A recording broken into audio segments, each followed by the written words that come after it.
Hi, in this video, I'm going to look at why you should invest in gold right now in April 2014.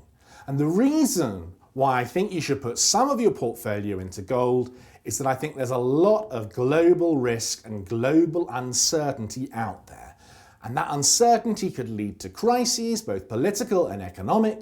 And when you have a crisis, gold normally performs well as an investment. I mean, just think about the ultimate crisis of the last sort of 20 or 30 years. I'm talking about 9/11. That was a massive crisis, and gold then went on a really strong run for the next decade, basically, as people saw it as a safe haven when there was a lot of uncertainty in the world. And also gold can be a good safe haven after an economic crisis. Again, the gold price went up a long way after the big financial crash of 2008. The point is that when other investments are falling in value, gold often rises. And I think there's quite a few potential flashpoints around the world that could lead to another political or economic crisis. We've got Ukraine. We all know about Ukraine. Could easily get worse. Then there's Korea. In North Korea, you've got a young, inexperienced dictator who's probably not 100% sane. That could easily spiral out into a crisis or even a war.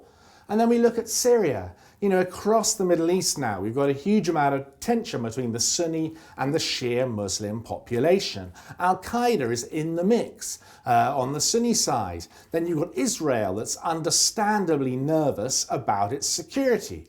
When you've got all of those issues, all of that uncertainty in the pot, that could easily spiral out of control into a war or a major crisis. Then I think there's the issue of climate change. You know, when you think about the floods that we've had in Britain this winter, or the major storms we've seen in the US over the last 2 or 3 years, there's a decent chance those severe weather events were caused by climate change. And if you think climate change is a serious issue, like I do, then there's a real chance that we'll get more of these severe weather events. That could lead to water shortages, migration of populations, and so we could see serious political and economic crises. Once again, gold would be a great asset to hold under those circumstances. Now, I'm sure that some of you out there think I'm wrong about climate change. It's not a real problem. It's not going to cause major upsets for the human race. Maybe you're right. If you are, great news for all of us. But it's still worth buying gold because there's enough other potential crises out there to make gold a decent investment. I mean, let's think about the Eurozone. Fine, we've got more stability now in the Eurozone than we had 2 or 3 years ago. But the reality is we've still got high inflation, high unemployment in Spain, Portugal, Greece. The main banks in the Eurozone, most of them still have pretty poor balance sheets that need a lot of repair work. And of course, overall, the whole philosophy, the whole idea of the euro is plain nuts. Plain nuts. So that means there's a real chance we could see another Eurozone crisis, which could trigger more economic problems. Once again, gold will be a great place to be if that happens. And let's just think about the financial system across the developed world. There's too much debt, both private and public. Too many banks still are fairly weak. That could easily produce another 2008 style financial crisis. Moving on, let's think about inflation and deflation.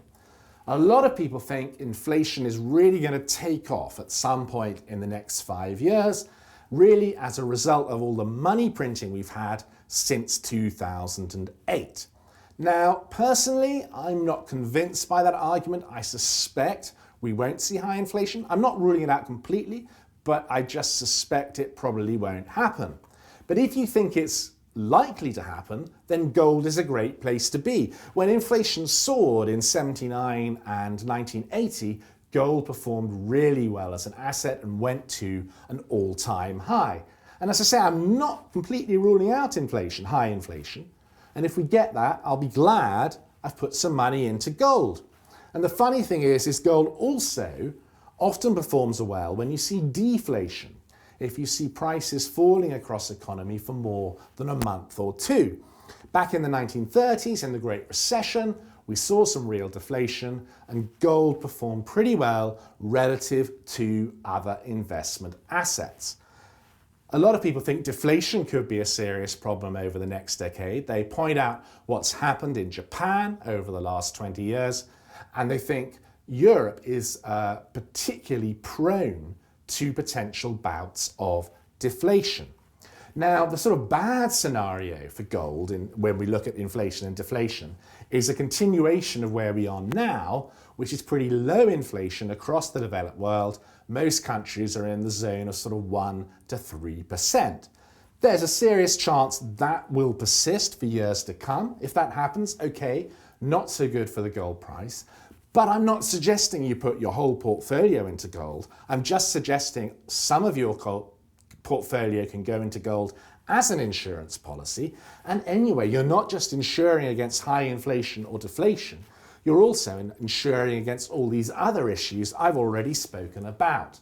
And fundamentally, the attraction here is that gold has always been seen as a good store of value by many human beings. And so that's why at MoneyWeek, we say you should at least consider putting some of your portfolio into gold as an insurance policy, somewhere between 5 and 20%, depending on your age, depending on how convinced you are by the gold story, depending on your attitude to risk. But it makes sense to at least have some money in gold. You may now be wondering, well, how do I go about it? How do I invest in gold? If that's the case, take a look at my video, The Lowdown on Gold Part 2. We're going to be doing loads more on gold over the next few months into the summer. There'll be more videos, more articles, some other stuff too. So keep an eye out for that. But until my next video, next week, please, good luck with your investing.